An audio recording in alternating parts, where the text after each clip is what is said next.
সব মন্ত্রণালয়, বিভাগ ও কমিটি থেকে পদত্যাগ করলেন উপদেষ্টা নাহিদ ইসলাম। বিকেলে প্রধান উপদেষ্টা ডক্টর মোহাম্মদ ইউনূসের কাছে পদত্যাগপত্র জমা দেন তিনি। পরে সংবাদ সম্মেলনে তিনি জানান, গণ অভ্যুত্থানের আকাঙ্ক্ষা এখনো বাস্তবায়ন হয়নি, তাই ছাত্রদের সাথে রাজপথে থাকার আগ্রহের কারণেই পদত্যাগ করলেন। শামীমুজ্জামান চৌধুরীর প্রতিবেদন। গত কয়েকদিন ধরেই সামাজিক যোগাযোগ মাধ্যমে গুজব ছড়িয়ে পড়ে উপদেষ্টা নাহিদ ইসলাম পদত্যাগ করেছেন। অবশেষে সব জল্পনার অবসান ঘটিয়ে মঙ্গলবার বিকেলে প্রধান উপদেষ্টার কাছে পদত্যাগপত্র জমা দেন তিনি। পরে যমুনার সামনে সংবাদ সম্মেলনে তিনি জানান, তার অধীনে থাকা মন্ত্রণালয়গুলোর পাশাপাশি অন্যান্য কমিটি থেকেও পদত্যাগ করেছেন তিনি। দুইটি মন্ত্রণালয়ের দায়িত্ব থেকে আমি ইস্তফা দিয়েছি।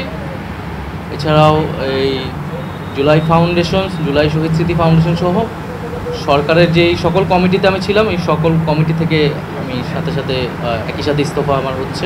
ছাত্রদের সঙ্গে রাজপথে থাকার তাগিদ থেকেই তিনি পদত্যাগ করেছেন এবং দেশের জন্য রাজপথে থেকে বেশি ভূমিকা রাখতে চান বলেও জানান সদ্য পদত্যাগী এই উপদেষ্টা। দেশের বর্তমান যে পরিস্থিতি, সেই পরিস্থিতিতে একটি রাজনৈতিক শক্তির উত্থানের জন্য আমার রাজপথে থাকা প্রয়োজন, ছাত্র জনতার কাতারে থাকা প্রয়োজন এবং আমরা যে গণতান্ত্রিক পরিবর্তনের আকাঙ্ক্ষা করি, সেই আকাঙ্ক্ষার জন্য এবং আমার যে গণ অভ্যুত্থানে যে ছাত্র জনতা অংশগ্রহণ করেছে, সেই শক্তিকে সংহত করতে আমি মনে করেছি যে আমার সরকারের থেকে, আমার সরকারের বাইরে রাজপথে আমার ভূমিকা বেশি হবে।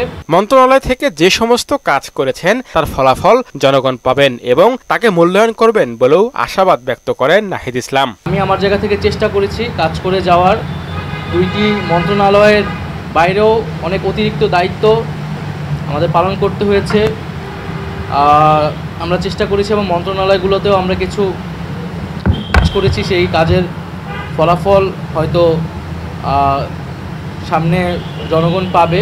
গণ অভ্যুত্থানের আকাঙ্ক্ষা এখনো বাস্তবায়ন হয়নি উল্লেখ করে তিনি বলেন, সরকারে থেকে আরো যদি কেউ রাজনৈতিক দলে অংশ নিতে চান তারাও পদত্যাগ করবেন।